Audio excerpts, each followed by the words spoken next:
Good morning, everybody. Nice to be here. I'm John Defterios, the Emerging Markets Editor, correspondent and anchor for CNN, based here in the UAE, celebrating my 6th year. Nice to see you, Mr. Chairman. I was thinking about it last night because before I went to bed, I didn't know how the election was going to play out. Woke up at 5 in the morning, started to see the trend moving, and it's like we have a big giant elephant in the room for the US election today. 26 electoral votes away for Donald Trump to secure the presidency. Who would think that is the case? As an American citizen, I'll tell you a funny joke. I was just checking in today to get my badge, and they said, "What's your passport nationality?" And I said, the United States. But when you print it out, it said the UAE, because I've been here for so long. And they said, "Oh, let's change it." I said, "Wait, maybe not." So if anybody wants to sponsor me for not only a visa, but a passport in the future, it's probably a very good passport to have, considering what's going to be on our table, perhaps for the next 4 years. The reason I bring this up is because 3 weeks ago, for the largest paper in the region and based here in Dubai, Gulf News, I wrote a column called "Constant Chaos," how much the world has changed over the last 4 years, and very likely for the next 4 years. Constant chaos for chief executives like yourselves and other executives to deal with the unknowns at all time that come in. Doesn't mean you can put the brakes on your businesses, of course, and you have to continue to focus and advance for the future. But who can imagine what we've been dealt with for the last 4 years in the region? And you can even stretch back for the last 20 years of those challenges. But even in the last 6 to 9 months, who would have thought that the United Kingdom, for example, wanted to get out of the European Union and the dislocation that would cause for planning in the future, and even the future of the European Union. But I learned a lesson from my first visit here in the United Arab Emirates going back to 1990 and also 1991 with the invasion of Kuwait by Saddam Hussein. It was a shock to the system, and in fact, when we landed, they said, "This is the way you survive a Scud attack in the UAE if necessary." It wasn't very promising because they said, take a wet towel, put it over your head, and turn off your air conditioner if, in fact, it was a chemical attack. But I noticed at the time, the country was open. It was my first visit in 1990, August 1990, and very open. And despite the fact there was chaos emerging in the region, you didn't feel the panic here. And it's built this reputation as a safe haven. And it will continue to be that, and it's actually very good for business. But I was just talking to His Excellency, the Minister of Economy, backstage. I describe it by using the analogy, it's almost that Dubai is like a heat-seeking missile. Not only does it serve as a safe haven, and the broader UAE for that matter as well, but when it has the relationships established, it doesn't rest on its laurels, but actually moves to another region to forge new ties. So priorities for the last decade, and more so in the last 5 years, has been this One Belt strategy, or the reviving the Silk Road strategy of the UAE going into South Asia in a deeper way, and all the way up to China. It's worked. Right after that, they moved into Africa, first with the airline groups and the port groups, but also the family trading groups thereafter, hotel groups, to forge ties with Africa. It's safe to say they control air traffic, not all of it, but a majority of it, and it's now the connecting hub for global traffic. And the next frontier is what we're talking about here today, and that is Latin America. Now, in our minds, you may sit here, and those who have flown over from, say, Brazil or Argentina or Peru, that this is a long journey. But can we close the gap of the long journey and forge trade relationships both ways that benefit both not only UAE, but Latin America overall? We have an excellent opening panel this morning with the Minister of Economy and 2 other special guests. Let me introduce them. First, the Minister of Economy here in the UAE, and a well-known face in Dubai, of course, Sultan Mansoori. Let's give him a warm welcome to the panel. Always a pleasure. Jose Luis Silva Martinot, the former Minister of Trade and Tourism from Peru.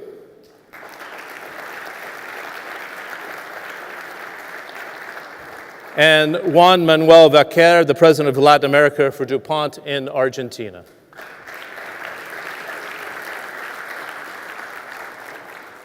We have an hour together, so just to do some very quick housekeeping.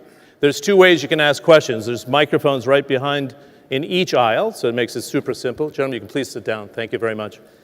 And then we have an app as well, and the the address to get it to our iPad here on the podium has been already articulated, and if not, it'll be put up on the screen. I'll save the last 15 minutes for you to chime in from the floor. And this is going to be just a roundtable. It's not long speeches. It's to share information, to exchange ideas. And again, I'd like to welcome questions from the floor in the last 15 minutes. Now, I was thinking, Your Excellency, I talked about in my opening remarks, you probably heard about the Silk Road strategy that the UAE has put into place into South Asia and going to China, the work that's been done in Africa. And I thought we were almost starting with a blank slate, if you will, when it comes to Latin America, but I would be wrong. Some flags have been planted already. Do you want to start on the priority of opening this new frontier, but what already has been planted in terms of the seeds of investment by the UAE companies? Well, thank you, John. It's okay? Yeah, it'll come up. Let's get his audio up, please. Morning. Can Yes. you hear me? Well, thank you very much, John. And good morning, Excellencies, ladies and gentlemen. Let me just first welcome our colleagues and friends from South America and Latin America in general. Definitely, this is a very, very important forum that we are holding today. And mainly because it's probably one of the largest and one of the best times to really understand each other and how we can build up a relationship at the level of economy, which we have addressed in so many previous smaller forums on a one-to-one basis. But this is probably the first time that we bring it to this size and this attendance that we have this morning. Personally, and I will draw on my experience in Latin America, I actually visited South America and also Mexico. This was in 2013. And for me, it was an eye-opener because the flight I took came from Australia. And I just happened to be there for other reasons.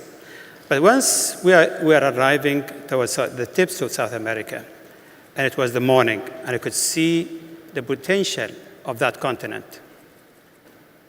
In terms of, you could see the rivers, you could see the very actually fertile lands that they have over there, but also you see the potential as you land in there of the people themselves, and how important it is also that these nations, whether it is in terms of their capabilities as people, resources, but also in their warmth and how they welcome the people from other places. I mean, I was in Montevideo, Uruguay, and it was wonderful as two people from the UAE were walking there, and they came to us, kids from schools, and they started to communicate with us and talk about our places, because they knew already where Dubai is, which was really fantastic, you know. But what I'm trying to lead into is what we need to do is how we can exchange the know-how and expertise between our two sides. Ladies and gentlemen, it's not anymore coming from most advanced nations that we have to learn. It is what we can learn from each other right now. And I think looking at the experience of what has been done here in a country like the UAE, in a place like a city like Dubai, a lot can be learned. We look at history and we look at, for example, what John has referred to as the Silk Road. And it's simply how you connect people, cities, countries, and facilitate that toward creating a better trade between nations. And if you look at the UAE and the experience of the UAE over the past 45 years, the most important aspect of the development of the UAE was how we can build the best infrastructure that we can have and use that to facilitate trade, to create important centers for redistribution and redistribution, and to make sure the rest of the nodes are all connected and interconnected. But looking at our colleagues from Latin America, of course, there is the geographical distances that we have, which in our minds, when we look at the map of the world, we think this is a challenge. By the way, in the last 15, 20 years, this is not really a challenge anymore. With all the opening of electronic trade and communication and flights between the two sides, I think what we need now is how we understand each other better, how we can create a better trust between our two sides, how we can explore the potential and the importance of defining the areas of cooperation between our two sides. Investments, and this is a region and a country that have a lot of possibility for investments in Latin America as a whole. And by the way, we complement each other when it comes to the areas of investment. If we look at food security as one important aspect of that, it's very important for us also to see how we can create that strategic partnership with your side. You are nations that are rich in mineral resources, and I do feel that need to be looked at again differently in terms of how we can together also jointly invest in the exploration of more minerals in there, because you have the gold and the silver and the copper and the iron and many others. But what is lacking from all of this are industries.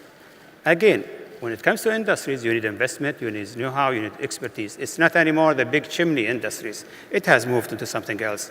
And this is what we are exploiting right now here in the UAE, which is called the Manufacturing 4.0, how we can catch on the wave of the new manufacturing and be able to ride on it and to be able to succeed. But to do that, we need also partnership. We need friends. So coming back onto the issue of partnership, we need, and I think this is something that Latin America is seriously looking at right now, is how you look into your infrastructure in Latin America as a whole, because it is a challenge. The environment is very difficult because you have from tropical forest all the way to some desert and very high mountains in the Andes. But as I said, we are willing to exchange that area of expertise. And we have really matched it. We probably have one of the best systems that you can find around the world. And by the way, we look in sort of equal terms on this. We do not have any political gains on this. What we want is what's the best for both of us.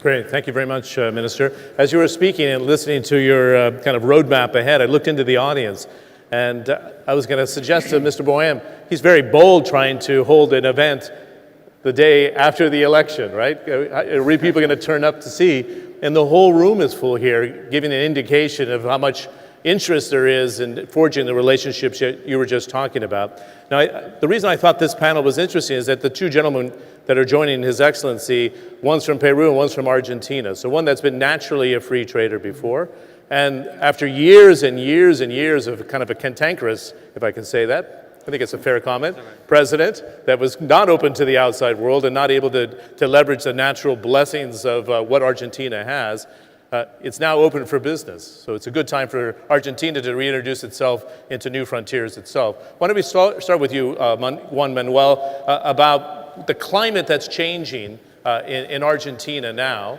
and whether this, by President Macri, can be sustained going forward. And then I can come to Jose Luis about the trade relationships and the investments that are already taking place in the Middle East. Why don't you start? Yeah, sure. Thanks, John, and good morning, everyone.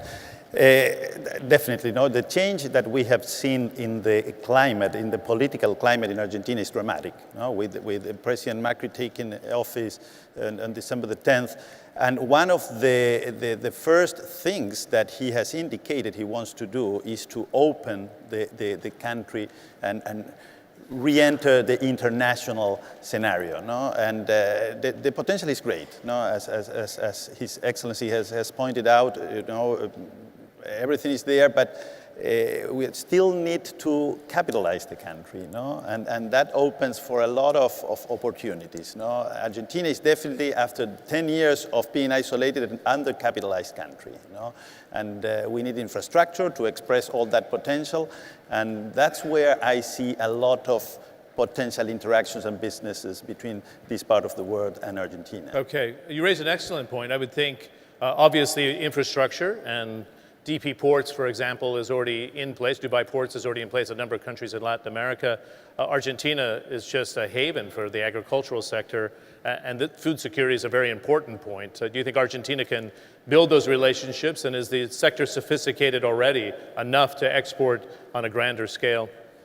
It is. Argentina today produces food for 10 times its population, and has the potential to double that, you know, to produce food for 20 times its population. The problem is that if we don't have sufficient roads or ports to export all that. That's why I say that we need to capitalize the country. No? Argentina is a country thirsty for capital, and there's a lot of capital in the work thirsty for returns. So I see a great match there to create value. No? Good. Minister Martinot, we have a lot to talk about. I don't want to hold you back from your opening comments, and I want to follow up afterwards about the trade alliances, Mercosur and the Pacific Alliance, and what happens now with perhaps the new tenant in the White House.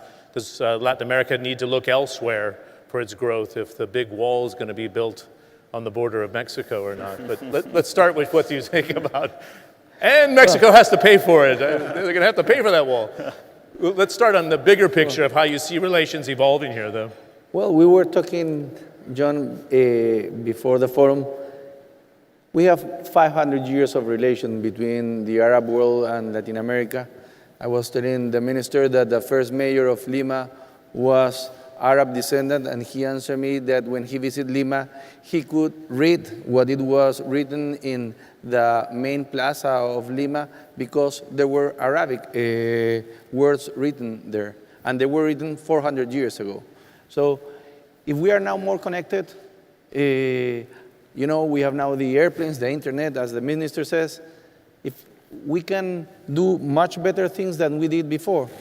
Latin America is thirsty of investments. Peru is a good example of what Latin America is. We are a very rich country, but it's completely unexploded. We were talking Peru, 60% of the territory is covered by forests. We import wood.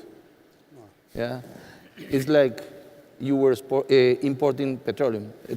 It's something that we can ask why. It's because we haven't been able to invest enough to explode our resources. 20% of the fresh water in the world is in one river. It starts in Peru and finishes in Brazil, the Amazon River.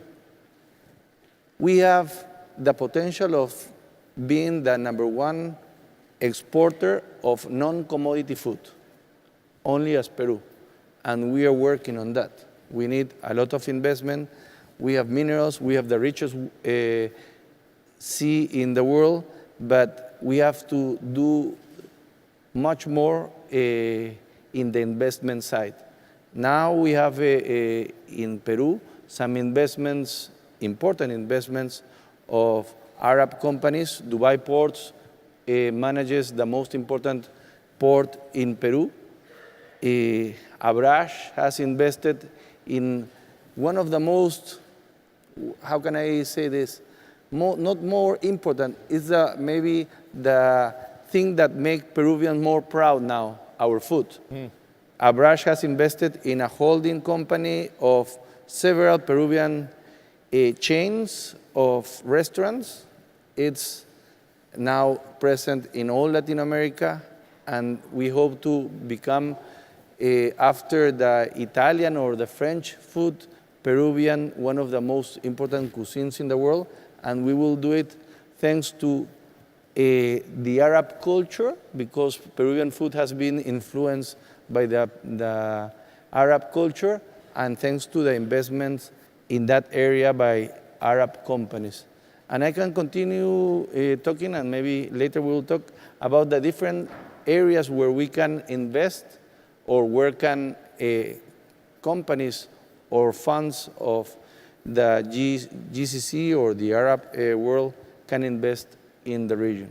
Good. I thought it was interesting that you noted to me that ADIA, of course, the Abu Dhabi Investment Authority, which is about $770 billion fund, invested in thermoelectric, we're a gas LPG-driven plant. That's interesting that the largest sovereign fund in the UAE would look and hunt for opportunities. I know they've been doing that in the real estate sector as well for ADIA. What other potential investment opportunities do you think Latin America holds for UAE sort of companies? And what would you like to see Latin American companies come and invest in here specifically? Is it hospitality? Yeah. Restaurant cuisine is a fantastic haven for them, but it could be bigger in terms of food exports to the UAE as well. Absolutely. Do you want to start in the outbound investment from the UAE going into those sort of strategic sectors? Okay, let me just, before I go into that one, and to continue with the comments made by my colleague from Peru, When I was there, actually, they showed me, I think it's about 500 types of corn you have, or 5,000. 500 or 5,000 types of corn. Of potato, 4,000. Corn. And corn, we have the biggest variety. President of Mexico is here. They say the origin of the corn is in Mexico, but we have a bigger variety than... So the figure I had at that time, I think it was about 5,000. I mean, if I ask some of you here, you might think one or two of them. And they showed me the largest type of corn, and it was this size. I've never seen it in my life, actually. I brought even some samples of it here to the UAE. I mean, this is an indication of the importance and the potential of the agricultural sector in Latin America. But, and as you have heard from my colleague in Argentina, the challenge of logistics is huge. So probably a majority of this is not going to work. This is where we come in. We are master of logistics.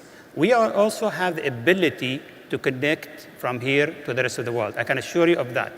You know, if you look at our potential market currently, it's actually extended within the region, which is pretty much, very much hungry when it comes to growing agricultural product, because we are a desert countries as a whole, and we have to accept that. But also, John, I want to highlight one thing. It's not only the product, the agriculture, it is the food industries that should be connected to that. Yes. Because this is how you save your, possibly the waste that you have in this kind of industry, in this kind of sector, sorry. And to do that, you need to invest in the food industries. Now, we have specialized companies which also invest in food security, that include in agricultural product, but also in creating industries around it. And you know, we have Al-Dahra is one of them, and we have Agdia, and we have many others who have expanded internationally. I mean, they are in Eastern Europe, they are in Australia, they are in North America and Canada and Africa and so many others.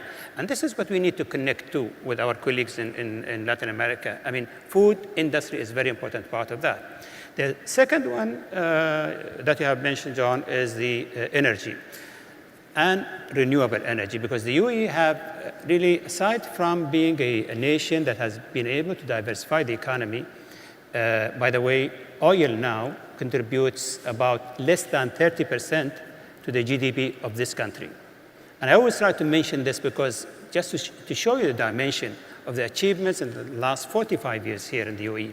As we started in 1971 as a nation, oil was contributing almost 90% to the GDP of the country. And the leadership here thought, okay, I mean, this is something that is good that we have.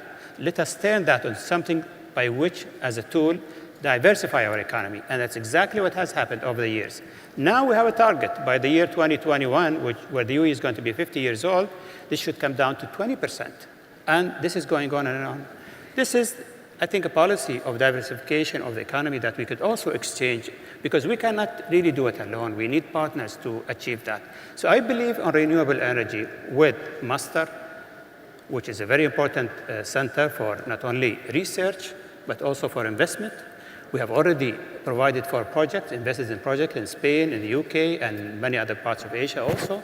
And why not Latin America? I mean, again, you have so many potential. Wind, I know that in Argentina, they are looking at that because I met with the vice president recently. I do believe also solar, and we have some of the largest solar farms in the world actually here. And we are willing to exchange the expertise also on that. And we have also, as I said, done a lot of, quote, more of aid to smaller nations, such as in the South Pacific with the islands, by providing with aids in providing renewable energy through wind. Because these nations, you know, it's very difficult to have also solar. But the way I see it, John, is that the potential of investment in Latin America is very open. And I think if we take the success of Mexico in manufacturing and industries, and I think that's a very good example of how you can turn around also your portfolio of the sectors of the economy that you can have. But to do that, you also need, again, investment. And you need to define which sectors of the economy that you would like, or sectors that you would like to support in the following years. Perfect. Thanks very much. You brought up energy, which I think is interesting. And Juan Manuel, I think it'd be fascinating to look at, and I'm not sure if all of our friends here in the UAE know it, but there's huge shale gas reserves in Argentina. And you'd mentioned, look, the potential's there, but you also suggested we don't have like even the port infrastructure to be able to maximize it. But let's look at the scale, because it would put you in the top 5, I think. Am I correct in saying that? That's right, John. If you look at the shale oil reserves in Argentina, are the 4th largest in the world, but if you go to shale gas, it's the 2nd largest in the world. And it's there, totally unexploited. No? So if you look at the potential of the natural gas value chain in Argentina, that's fantastic. No? And we don't have a lot of experience with that, and that's an area, of course, of possible cooperation between these two parts of the world. No? And the beauty of this cooperation, I believe, is the differences, the cultural, historic differences between our two regions, because innovation normally is created in the intersections between the differences. No? So cooperating and getting to know each other better and creating the trust, I'm sure that will develop the innovation that we need to take full advantage of those resources like the natural gas that you mentioned. Okay, a quick follow-up question. I know President Macri has laid out he's going to change the tax structure. This is a no-tax environment, so it's changing slowly, but compared to the rest of the world, and I look at my payment from the United States every month, I know how high the taxes are, even though we're supposed to be a low-tax environment, which is not quite the case. Realistically, how fast will the tax structure change in Argentina? To deal with the deficits that he has and the long-term debt, what can he realistically do? Right. Look, John, you're right. No, the tax pressure in Argentina is high for international standards, but the problem is not just the tax pressure, it's what you get on return of those taxes. Because some developed countries have high taxes, but you get a lot from the state in exchange of the tax. In Argentina, you don't get a lot. So the government is right trying to decrease the tax pressure or improve the quality of how those taxes are spent. Fiscal deficit this year, there is a debate, but will still be pretty high, between 5 or 6 points of GDP. And we should expect that to go down, I would say, in the next 2 to 3 years to more reasonable tax pressure. No, but we need to be patient. We need to be patient. After 12 years of chaos, we need to be a little bit patient. I was going to say, it's a miracle you survived. Yeah. I wanted to cover with you, Mr. Martinot, 2 different important subjects. One is the gas that Peru has. Again, this is not an audience that would think that you're a major gas producer and even exporting, I think, to Mexico. Is there more potential? Is more investment needed? Then I want to follow up with you about the trade relationships, but let's cover the energy sector in Peru first. Well, Peru is a very rich country. We have a lot of minerals, and we have also oil, we have gas, and we are mainly exporters of basic products like them. But we are also focused, and as in my case, I was Minister of Trade and Tourism, we promoted that products with added value have to be exported. So we have seen a huge change in the last years in Peru, and now the exports with added value have been growing. You were talking about, Minister, food security. Peru is a big exporter of food, not soja or not wheat.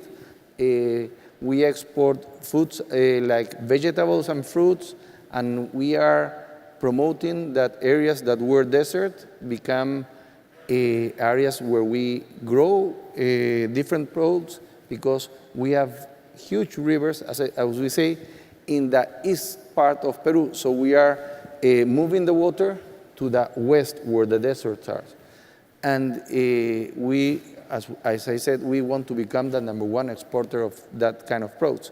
A couple of years ago, Mr. Bill Clinton went to Peru, and we have dinner, and I was explaining the origin of many of the foods that we usually eat: the pineapple, the peanut, the tomato, the corn, the potato. And after we end the dinner, he said, "I'm thinking that the paradise was in Peru." And I said, "Of course, it was here. Adam and Eve were Peruvian." We have a huge potential in that area that you are interested, but in many other areas that for sure next week, President Obama, President Putin, the President of China will be in Lima, Peru, talking about free trade. Peru, with Chile, Colombia, and Mexico, are leading this free trade movement in Latin America, and we are sure that with the help of your companies, your governments, we will make of Latin America the best place where you can invest. Yeah, now you suggest that, but you have two kind of major camps. Mercosur, which had tensions between Brazil and Argentina, Venezuela is still a big, huge question mark going forward for President Maduro. Your Pacific Alliance member. Now, if you see the election taking place north, into the United States, does it change the focus of the Pacific Alliance? Now, you have to be realistic that Latin America may need to find bigger, newer frontiers beyond the United States. I can't see, metaphorically, of course, the wall, but it really shutting down your relations with the United States. But now the strategy of looking into other areas. Go ahead and answer. I'm going to grab my iPad to take the questions from the floor, but go ahead. Thanks. Thank you. Well, as I said, next week there will be a meeting of 21 economies in Peru where they're going to talk about the APEC and also of the TPP, that it's a free trade agreement between 21 economies that are working on that area. Mexico, Peru, and Chile are part of this TPP, and the Pacific Alliance, Colombia, is included. I think that the election in the US will not change that view of our countries that we must promote the trade. Mercosur was more focused in intra-trade, while the Pacific Alliance wants to trade with the world. Now Argentina, with the changes that they are having with Macri as president, they want to be part of this Pacific Alliance, and for sure we have in the next 10 or 15 years a change of the way that they are going to see the trade in the world. Okay, very good. I wanted to start taking questions from the app that's been loaded up here by the Dubai Chamber, and I have one to go with. We can bring questions in from the floor. So if those who have questions from the floor, go ahead and take a position at the two microphones here. We have an extra handheld mic for those in the front row here that can't get to the back. That would be good as well. So we have one, yeah, we do. So let's bring that up to have it in the usher's hands. And those who want to take questions from the microphones on the floor, please take that position now. And we have the usher here with the microphone, so let me know. One of the questions that already came from the floor is kind of the giant elephant in the room, and I think it would be good for the minister to answer it as well. If we see a Trump presidency, how will it change the priorities of the United States? Because it was really a blue-collar vote from states like Michigan, Ohio, the Midwest majors, North Carolina, Florida. How does it change the focus of the United States? But very importantly, your first reaction to how it might change relations between the UAE and the United States. They've always had a very good relationship, particularly when it comes to geopolitical relations because of the chaos we've seen in the region. Minister? Yes, John, I think the world has changed, and the UAE has always been a promoter of opening doors and not building walls. This is something that we have benefited from as a nation. And as I said, by building up good relationship with so many different countries of the world, we've been able to gain a lot also on that when it comes to trade, when it comes to political gains also in terms of support at different international organizations, when it comes also to what we all need in this world right now, which is a better understanding between people, religions, background, and so on. We are in the 21st century. And I think this is probably, and this is what I believe in, is that once this whole thing settled down in the US, and the US is a very sort of a nation that has a lot of constitutions within it, the system itself, which does not really give to the president all the power. And hence, my understanding is that the whole system there will look into what really works for the benefit of the country as a whole. That include its also relationship with its neighbors, including, of course, Mexico, Latin America as a whole, its relationship with China, with the Islamic world, which is 1.6 billion people, with even some European countries. I think they have to weigh all these issues, and then I am sure the wise decision will come in right there. So, but we have many other challenges also in this world that we need to look at. Instead of sending some negative messages, we need to look at some of the issues when it comes to poverty, terrorism, equality, discrimination. All these issues has to be brought in, has to be addressed, and expected by leadership of the world to be addressing this. And I am optimistic that no matter how it goes with the election in the U.S., I do believe that at the end of the day, the sense of wisdom will have to really be able to handle this whole situation at the end of the day. But from the UAE point of view, we are, as always, very open. And as I said, we don't build walls. Okay. I was laughing because 6 months ago I was at a conference in Abu Dhabi and then was gauging the mood of the investors here, and some already had investments in the United States. And they said to me, John, we have so much trust in your Constitution and the checks and balances. I'm not worried. But I thought, okay, that's quite a leap, because you say, okay, I don't like that candidate. If he comes in, I'll panic. But your system of architecture should hold up for us. Exactly. It's a very good system, but it's going to put a lot of pressure on it. I can guarantee you that there'll be a very big change. For the two that are sitting on the panel here from Latin America, it'd be interesting to hear your thoughts. If you go north, you start to worry or not. Let's get your reaction to what we're seeing today, because it is the predominant subject.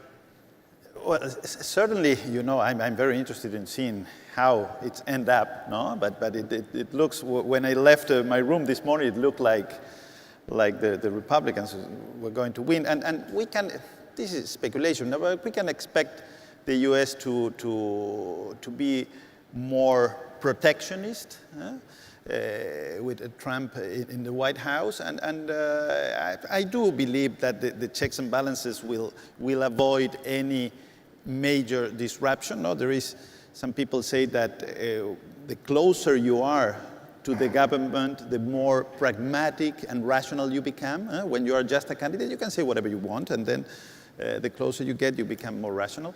He redefined that, I was just saying. Well, took that to new limits. Things I've never heard before in my life, but that's okay. However, if indeed the U.S. becomes more protectionist, that will be an incentive for the rest of the world to look at more non-traditional type of alliances, and that might end up being good. Because when you have the big brother close to you, you have the tendency to focus too much there, no? And this might be a good opportunity for us to look somewhere else and create those non-traditional alliances. Yeah, that's what I was thinking here in the context of the Middle East. Minister, you're very familiar, of course, with the World Trade Organization. I covered the final GATT round in the late 80s going into the 1990-91 signings. Was it a mistake, though, to open up too fast? I mean, this is what we're seeing on the floor or at the ground level in the United States is there was a lot of dislocation in the manufacturing sector because it's the most competitive survive. That's the reality. Textiles, automobiles, and the rest. And we have to have a rethink about how open some of these major markets are, that they're eroding jobs and the working class or the blue-collar jobs are suffering. Will it have barriers go up, not just in the United States, but other developed countries? Part of that vote for Brexit, by the way, was a competitive vote as well. People didn't feel like they had a very confident future as a result of the competition around the world. What's your view from Peru and being a trade specialist? Well, I was reminding when I went to Mexico for a G20 meeting, and I explained what was happening, in Argentina. It was 2 or 3 weeks after the government take over the YPF, Yacimientos Petroleros Fiscales. And I explained the protectionism as a drug. You start with, let's say, marijuana. It's not a hard drug, But after a time, marijuana is not enough, and then you start going up, and you finish with hard drugs. I hope that Mr. Trump, if it's elected, doesn't start waving the protectionism flags, but if he starts doing that, I hope that this will not be something that will make other countries to do the same. I hope the other countries will force, or at least maintain the way of working with the free trade. For Peru has been a great change since we start opening our markets. We used to have duties of 100 or 200% that make the poor people have to pay much more for what they need. So we have had a change in the quality of life of the people, and we are sure that promoting the trade between our countries, that will make us grow very quickly. A good example is Peru. Peru opened an export and economy office in Dubai to promote the exports. And we have grown from $7 million 6 years ago to $400 million, only in 6 years. In 6 years? In 6 years. That's incredible in itself. Okay, good. The other thing I wanted to do is open the floor up again. Is Daniel Mellum in the room from Knightsbridge Partners? We had a chance to talk behind the scenes. He's from Argentina, but he was based in London and then moved back to Argentina. So if he's here, I just wanted to have him raise his hand. Do we have any other questions from the floor here before I carry on? Please, go ahead and don't wait for me to call on you. Go ahead and take another microphone as well. Please introduce yourself and then be very clear who you'd like to direct the question to. Sure. So my name is Hisham Bendida. I have worked in the Middle East, lived in Latin America, so I know both worlds. So I have specific questions for His Excellency Mr. Mansoori. You just mentioned that Dubai is the master in logistics, which I agree. Emirates, DP World, having port in Dominican Republic, port of Caucedo, and many routes between Dubai, Argentina, Brazil. Minister of Peru mentioned that a lot of Arabs are descendants available. I mean, in Latin America, we had an Arab president in Argentina, Arab president in Dominican Republic, many Arabs in Latin America. Excuse me, I need you to get to the question if you can, please. Thanks. Many similarities in the languages. So what is missing today to push the trades between both continents, as we have so many things in common? I think that was to me, right? I think what is missing is this sort of forums and meetings. We need to do it more often. We need to connect on a more regular basis between the two sides. My experience with building up relationship with nations, which as a Minister of Economy I have done with so many different nations, by which we started from almost zero, is that you need to connect, you need to communicate, you need to keep these kind of meetings at all levels. Government is only one side of it, but the most important thing is the private sector. That's one. Second, you need to have a clear agenda on what you are working on, because there is no sense of meeting without really having a follow-up on certain subjects that you need to really address and make sure that the two sides are in agreement on it. You need the commitment from the two sides, and that's a second one. The third, I think, is what's called the meeting of strategic interests. You have strategic interests. We have a strategic interest, and the world has changed. At one time, you were more looking into your own sort of area, and maybe toward North America, certain extent to Spain. In a similar way, we were also, but we decided to open up and make it more global. And I think Latin America, and my experience with some of my colleagues, including Spain at one time, because Spain is not in Latin America, but it has a lot of relationship with Latin America, is one of the challenges they had once the crisis of 2008 came in, because they were very much reliant on the EU and to a certain extent on Latin America. All of a sudden, they start moving somewhere else because they wanted to open up more to the world. And they understood the challenges that they were having within the formula that they had before. And I think now, Spanish economy is a much better stage. So what we need, my advice, this is only one meeting here of so many other meetings that we need to have. And we need to do it both in Latin America and different countries in Latin America with a clear agenda of hopefully achieving certain goals. The Chamber of Commerces have to play a major role on both sides because they are there to play this role. From our side as a government, we will be very happy to coordinate and to push on the political side of things. But 100%, it is you. Most of you who are sitting here are the ones who can make it. This is my advice. Thank you. Good. Thank you very much. I'm going to come actually down to the floor. I've got a handheld mic and my microphone here. Some of you I know, so I'm going to call upon you. The former chairman of the Dubai Chamber. If you can stand up for a second. Can you hear him okay? I cannot show him. You, Okay. yes, but Director only now. Yeah, I know that. I know you're invested in the mineral business, right? You were in Indonesia in the past, right? Copper, am I correct? No, I know you're in the food, but the family group has been invested in this sector, right?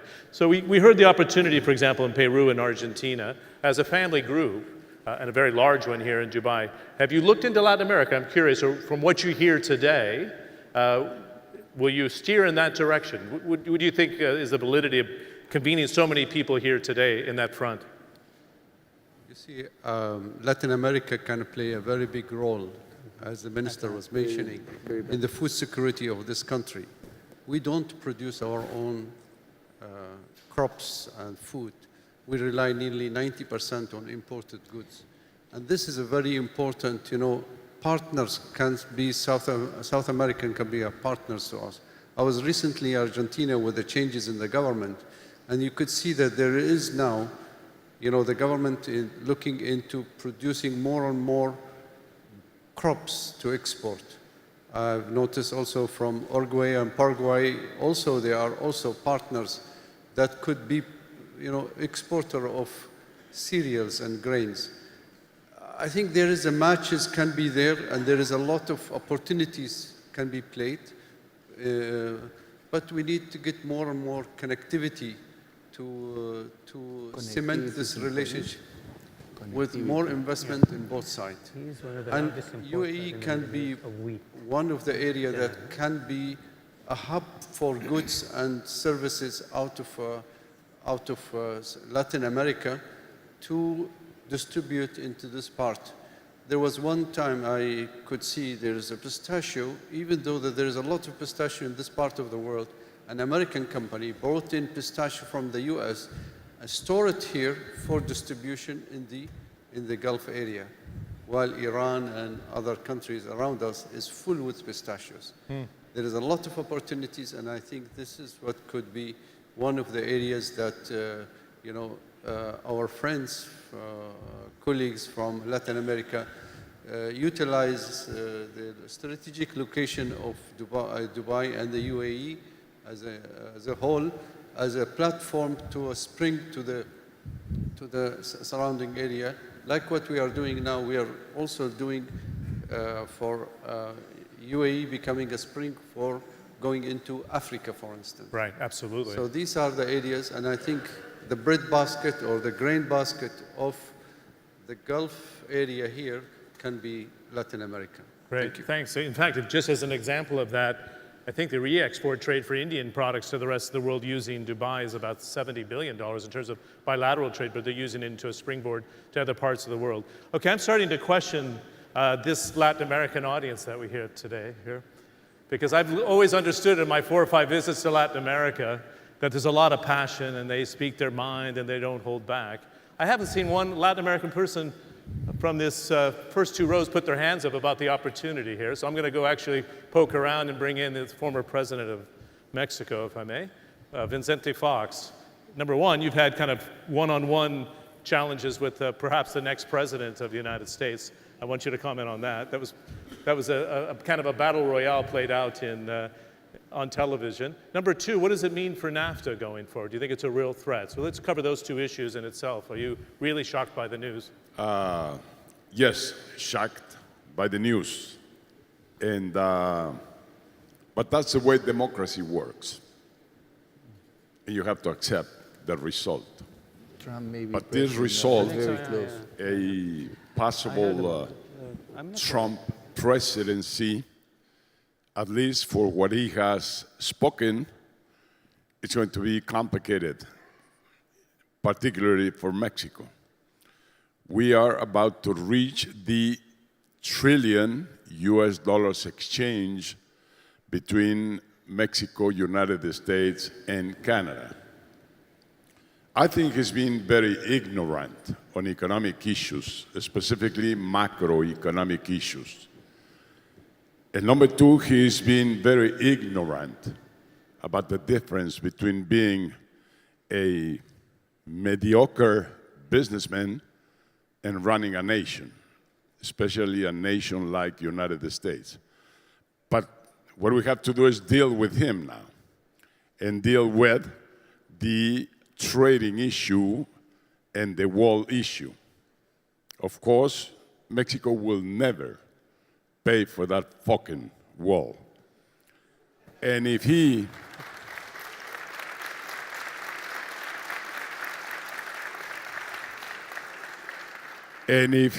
dares to on television, that would get a big bleep. I think. and if he dares to try on doing that, he will learn that we, the Mexicans, are chiquitos pero picosos. That we're small but very spicy and hot. Small But hot. the case is nobody will win with this.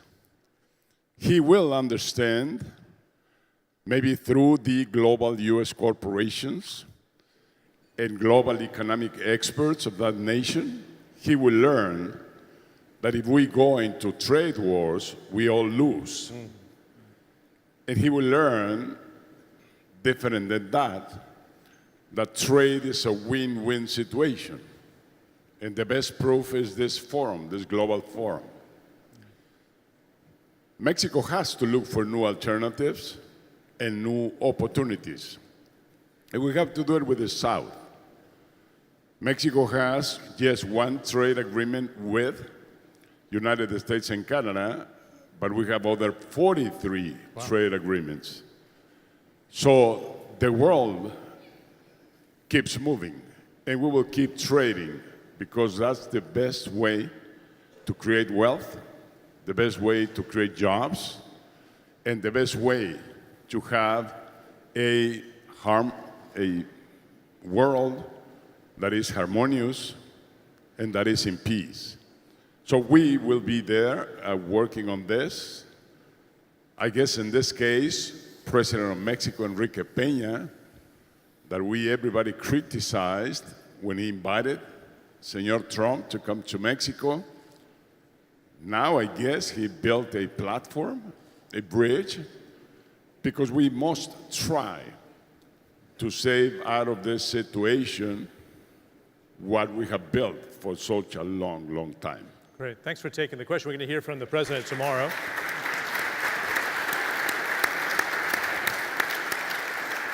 Do you have any other questions from the floor? Any comments from what we talked about today? I think I'll have the minister wrap up what he just heard now. Do you have any final thoughts before we close the floor? I think just once again, the same kind of advice. Continue to hold these kind of meetings all the time. But what's also very important, and based on what we have heard also from ex-President Fox, is the essence of optimism. You know, we need to be together. We need to be united when it comes to addressing issues of challenges in economy, trade, and so on. We need to be focused. And I think this is the only way of addressing other issues. Once we create this common interest between nations, it's also very much easy way to address other issues on the political side of things. Great. Thanks very much. Nice round of applause for our panelists here and those on the floor.